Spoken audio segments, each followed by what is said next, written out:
What's up? What's happening out there in internet land? Well, here I just got back from work, which is probably why I look absolutely wired on caffeine, but it doesn't matter because I've got a couple more bits and pieces here to do, some box openings and reviews, and this is the tail end of a whole load of stuff that I treated myself to. And one of the things that I picked up, I actually picked this up last week.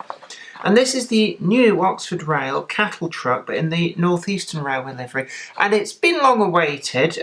We've done the review of the 4-plank wagon, the North British one. But this in particular caught my eye. I bought it from 53A Models in Hull. And I do like going to Hull. I don't know why people knock the place. I actually think Hull's a really nice place. And that's the honest truth. And, you know, my father's from there, so...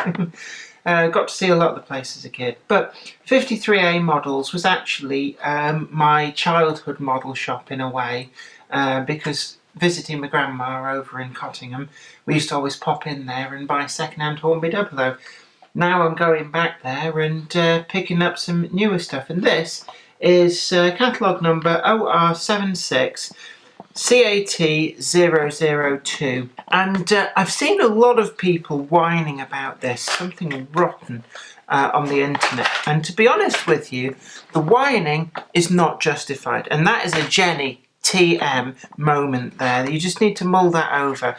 This, when you consider the price, and I paid $8.99 for this little puppy, it's just incredible. This is the kind of pricing that we had 10 years ago from the likes of Bachmann and Hornby.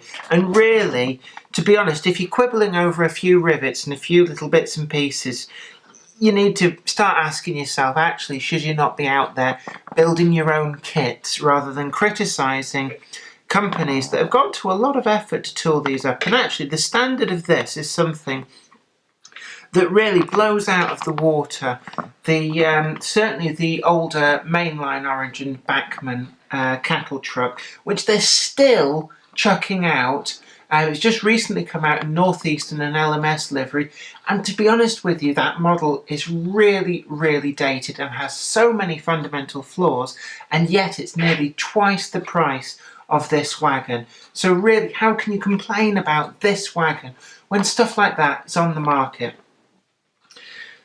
Other cattle wagons that are on the market, well, Bachmann also have the longer 8-ton cattle wagon, nominally a Great Western diagram, but I think it's actually a British Rail one. I have a few examples of those, and it is a really good model. But again, you're looking at around double the RRP to this. And this is a diagram that Oxford Rail have gone for that is purposefully something that nobody else was producing. And I think, you know, this must be applauded, to go for a diagram of wagon that's a different variant to give variety in people's wagon fleets rather than trying to go head to head with a model that's already out there. Now, the first impression of this is incredibly good. The mouldings on the sides are very, very crisp, and I do particularly like the planking that you can see through. Now, in certain lights, and certainly with our film lighting that we've got in here, you can actually see the metal weight inside, but you really have to go looking for that. So I don't really have a problem with it. And one of the things that has occurred to me is actually, if you can work out how to dismantle this, it's a perfect candidate actually to actually load this with model cattle.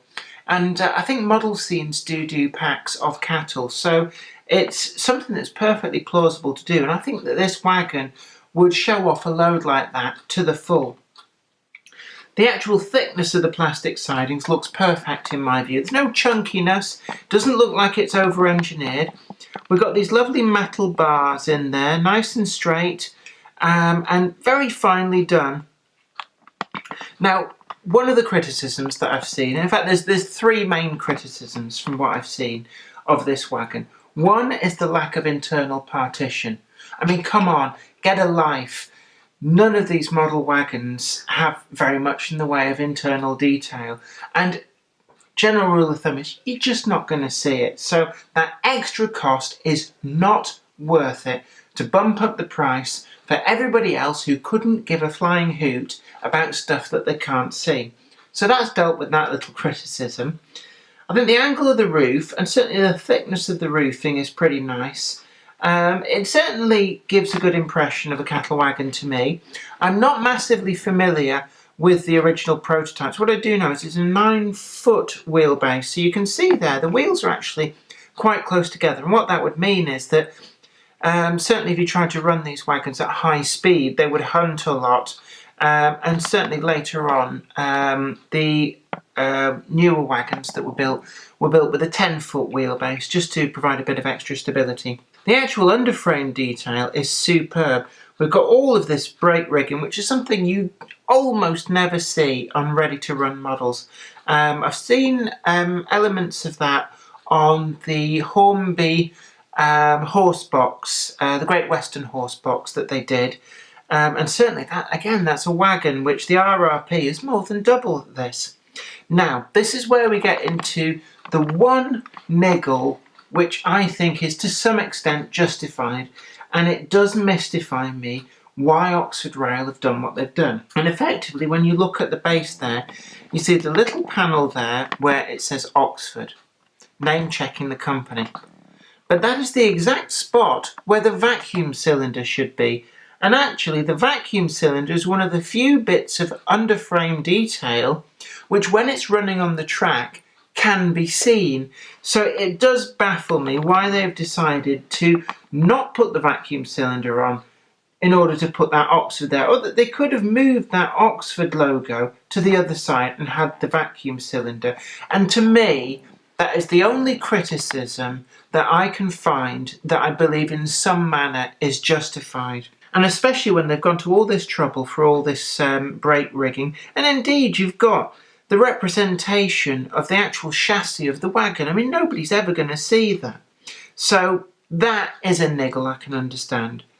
We've got couplings fitted into little NEM pockets, and I have a feeling that the NEM pockets might, I haven't investigated this, so don't shoot me down in flames if it's wrong, but they might be actually unscrewable and removable, which is something for people who might want to go for, say, 3-link couplings, might find a boon. Now, other things that I've noticed, we've got quite fine buffer spindles, and we've also got vacuum pipes, which I suppose even further draws attention to that flaw. So why have vacuum pipes without a vacuum cylinder?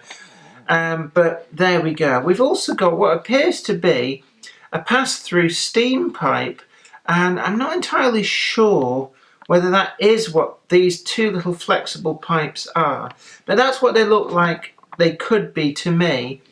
And I don't know, maybe they had a steam pass-through for either unlikely working with passenger rolling stock, or quite possibly to work in a mixed train with something like, say, a banana van, which was steam heated to aid ripening of the fruit. I'm not entirely sure about that, so there we go. The actual livery application, I've seen some people say that this, the actual brown that the wagon's painted in is far too light. But in all honesty, a lot of the time these wagons were so covered in filth and grime that you never really would see it, and the real ones would fade in the sunlight as well. So I can actually let this one pass. And you know, you don't want a monoculture of wagons all exactly the same shade, because painting stuff, certainly in days gone by, was never like that. Paints faded. Paint batches varied quite a lot, and a lot of these things were being mixed by eye in different workshops, so it stood to reason that the colours could vary a lot. So I don't really have too much of a problem with that. We've got quite crisp application of the lettering. There doesn't appear to be any bleed through, which is good, and that was something which I did highlight with their very first release that I bought, which was the Weymouth Cooperative 7-plank open wagon. We've also got the LNER build plate on the chassis, and my eyes are struggling to make out the detail. But again, like with all of these from all the different manufacturers, I have every faith that that will be perfectly legible under the microscope. We've got a representation of split spoke wheels, and actually they're pretty well done. to the point where peering through there, I think you can actually see straight through there. I know that sounds a bit of an oxymoron, but they are so finely done that through the split spokes you can actually see daylight, which I think is quite nice. It just shows that these are a really good model. Now, the other criticism I've seen levelled against these is that they should be handed. That is to say that each side should not be identical. There should be some details which is biased to one end and one end only. Now, I've been struggling to quite see what it is, and I think it's just this little detail here. And it is so tiny that in my mind, again, it's an unjustified criticism, especially when you think about the price. Now, if this wagon had cost, say, £30 or £40, then yes, I would agree with every single one of these criticisms that if they're going to charge that kind of money, then the model had better be right. But this model came in comfortably under £10, and as I said at the beginning of this review, we haven't seen models of this standard at that price for around 10 years. So really, Oxford Rail have to be applauded for coming into the market and shaking up the big boys and saying, actually, year-on-year price rises doesn't have to be the way these things go. And I wish Oxford Rail every success. On a scale of 1 to 10, I would certainly give this wagon a good solid 9.5 out of 10.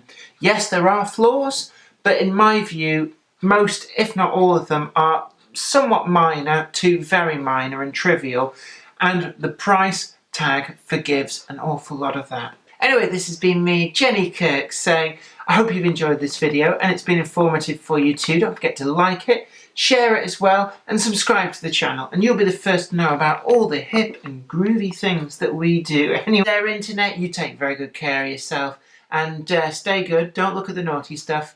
Well, if you do, don't get caught. Or if you get caught, deny everything. Yeah, I think that's the mantra I work on. Anyway, bye for now.